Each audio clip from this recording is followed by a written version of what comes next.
Hello ladies and gentlemen, and welcome to another HD review. Today we are looking at the Jagdpanzer E-100, the Tier 10 German tank destroyer. And let me get this out of the way. This is not a good tank. It is funny though, sometimes. But anyways, let's get that armor review underway. So you have 150 lower plate, 200 upper plate with, 150 tops, but that part is better angled, so it's not really a problem whatsoever. Lower plate is a pretty massive weak spot if you're being faced by tier 10s and anything else shooting gold, really. And the superstructure is a weak spot, or, the superstructure comes into two thicknesses here. You got, on the side you have 250, slightly sloped as you can see, and then you have 250, well, plus 50 pretty much here on the, closer to the gun. This zone you probably want to avoid shooting at if you gotta shoot at the Jagdpanzer. And then you have this cupola that is much weaker than the cupola on the E5, because go fuck yourself. Also side armor, pretty solid.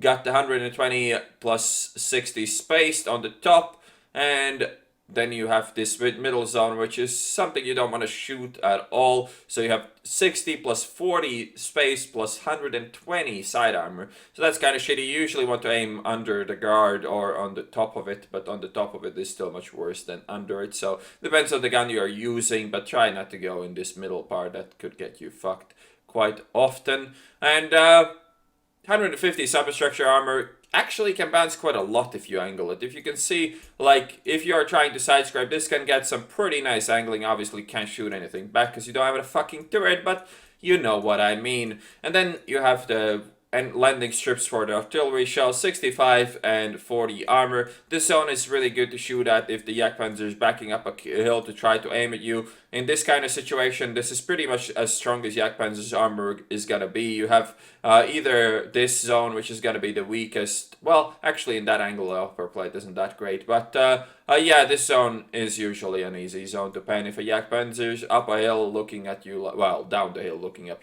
up on you like this. And that is kind of how you want to play the Jagdpanzer though. Like, to maximize the chance to bounce a shot, you want to edge your ass up on something. These zones are going to become weaker, but at the same time the lower plate is going to be impenetrable, and you're going to get the all-around better armor on your tank, and with some wiggling you can try to make the enemies miss the cupola as well.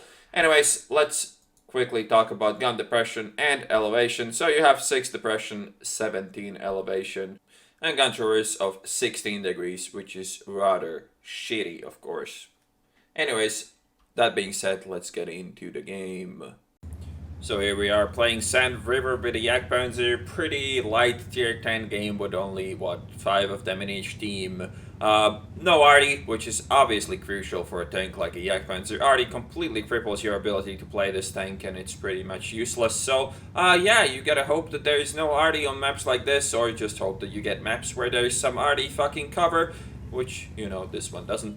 Anyways, first tip when playing the Jagdpanzer, do not be that guy who camps base with the Jagdpanzer. I mean, you have all this armor, make some fucking use out of it, right? But as always, before we get into too much action, let's talk about the stats real quick. So, 2,200 hit points, 390 meter view range, top speed, forwards 30, backwards 12, power to weight 8.98. Pretty decent stuff, stats for a tank as ridiculously big as this. When it comes to the gun, as you can see, I have 299 penetration, 1050 damage, which is clearly not enough to pen a KV4.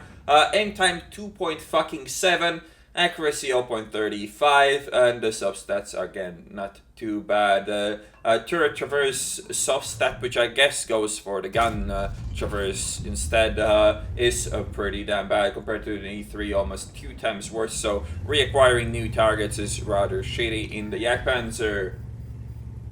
So what is Jagdpanzer all about? Well, you roll up to the middle of the map when there's no arty, then you look around and then you shoot people for 1000 hit points each time, and then you fuck off in some cover and then repeat. It works reasonably well. I mean, as long as you shoot like 3-4 times, it's gonna be better than average. And now I can't find shots on these E5s that are just storming through our map. This scout tank, I don't know what this is, but I'll take it. I don't mind some free snacks there. We did shoot twice at the KV4. One shot we saw bounce and the second shot was blind. It might have hit, and since the KV4 is on around 500 hit points and mad at me, we probably did hit, and we might actually be able to finish him off here if he keeps sitting there. Not really sure what the fuck is he doing, as he was not able to pen my side. Why would he even bother? But hey, it's a KV4 player camping base, so what did I expect? I don't even know. Anyways, picked that guy up. Pretty much, well, that had to be full damage done to him by me, because that first shot must have hit. And now the E5s are flanking into our base. We gotta clear this middle part out of this TVP and maybe their base as well. Their base is not really the biggest issue here. It's just that we don't want to get flanked by a TVP and shot for a lot of hit points. That was pretty shitty timing by me. The Scorpion gets spotted just when I made a pretty YOLO shot at the T-34, so yeah, that could have worked better. Now we're getting flanked by the TVP, by the E4. Shit is looking pretty grim at the moment, and at this point I can go back to the base a bit at least and try to see what I can do from there. Could be really powerful to catch out these E5s like this one right here. Now struggling with my gun depression, and I have to go for this shot and actually do get lucky. And in a Jagdpanzer, this shit never happens. Like, whenever you have a chance to not hit your target, you usually not hit your target, but that was one of the exceptions. Now fighting a TVP, you know, the TVP's biggest weakness is pretty much lack of pen. If he's shooting AP, you can see he's just ignoring me now. It's actually kind of hard to pen a Jagdpanzer. My angle was pretty bad, but I was able to at least somewhat angle my hull, which made my effective armor probably better than his pen, which means that he had to ignore me and go for some other people. And to be fair, the Jagdpanzer isn't your priority target almost ever. Now we're gonna go for the E4 unless we can shoot the TVP. The E4 is dangerous, but the TVP is way more so. Just because it's a medium tank, just because it has that mobility, we want to take him out. We did have to take the E4 hit for it, but it is not really that big of a deal at all. So now we have this T-34 and double E5s in the base. As long as I get down from this elevated area, I should be fine. The Scorpion pens me, but there's not much I can do about that. The T-34 at least bounced, so we didn't take all the damage there. Gonna close down the distance, try to pen the E5s while being held down. I mean, even with this 300 pen, 50% of the time you're gonna bounce the E5's cupola, and they will not have that much problem penning you, so yeah, there's that. The Scorpion, pretty... I don't know what the fuck he was doing there, really kind of daydreaming or whatever, sitting in the open. Easy pickup for me, and now the T-34 plus E5 combo. I kind of have to ignore the T-34, because, you know, it's nothing really he can effectively do to me. I mean, he could definitely pen my lower plate if I show him while climbing a hill, and he can probably pen my lower plate pretty much at any point. Anyways, T-34, the only good thing about that tank is the good amount of pen you have, but the E5 is gonna be an easy cleanup for me now. Just gotta make sure that I aim even a bit. You can see how bad aiming is on this tank and how long it takes to even somewhat zoom into the E5's lower plate. If I was unlucky, I could have missed that as well.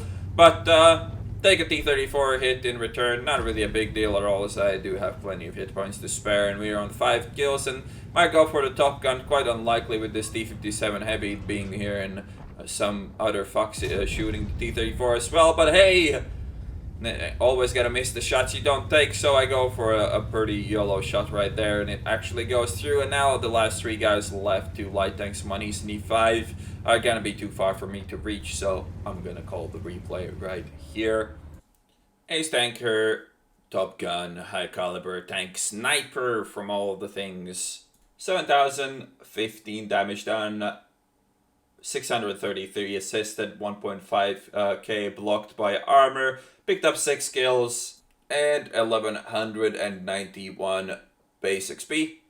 So, the Jagdpanzer, I already told you, it's not a good tank. It's kind of funny to drive around in this thing trying to derp people for 1k, but compared to the FVs, the tier 10 British TDs, this really doesn't have a lot going for it, as the hash on the FAs is just insane. Then again, Jagdpanzer can be quite powerful with no arty, and with a team that supports you enough to not get flanked, but a team that doesn't run in front of you and clear up everything before you arrive, which happens more than you can think, or the other way around, where your team is so fucking stupid that you get rushed by like 7 people at the start of the game, which is rather annoying, and you only have like 1, maybe 2 shots if you're lucky in that case. But most of the time the Jagdpanzer does deliver the average damage that you are looking for, around 3-4k, as it only takes 3 or 4 shots in this. But at the same time, you cannot really tell that this is a good tank, as most tier 10 TDs are not. Anyways, I hope you guys enjoyed this replay cast review thingy majingy that I just did, and I'll see you on the next one.